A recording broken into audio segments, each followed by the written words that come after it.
मैत्रिणींनो, आपण भरीत तर भरपूर प्रकारचे करतो, पण तुम्ही दुधी भोपळ्याच्या कधी भरीत खाल्लेलं आहे का? खायला इतकं टेस्टी लागतं ना, न आवडीने सुद्धा आवडीने खातात. त्यासाठी मग इथे भोपळं घेतलेलं आहे. भोपळं जास्त कडक नाही घ्यायचं, थोडंफार नरमच असायला पाहिजे.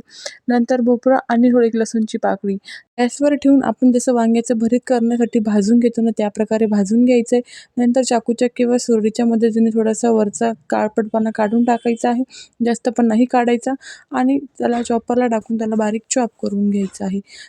पॅन कढईमध्ये तेल गरम करून जिरे मोहरीची फोडणी द्यायची आहे. एक बारीक चॉप केलेला कांदा, थोडा टमॅटो आलेला लसूण आपण ठेचून घ्यायचा आहे. थोडंसं लाल तिखट, हळद आणि 2 चमचे मी इथे बेसन टाकलेलं आहे. बेसनमुळे त्याला खूप छान टेस्ट येते. नंतर त्याला थोडी बाइंडिंग पण येते. आणि आपण चॉप करून घेतलेला भोपळा घालायचा आहे. चवीपुरतं मीठ आणि कोथिंबीर घालून मस्त असे गरमागरम पोळी भाकरीसोबत सर्व्ह करायचे. खायला खूप सुंदर लागतं. तुम्हीही करून बघा. व्हिडिओ आवडला असेल तर लाईक, शेअर, सबस्क्राईब करायला विसरू नका.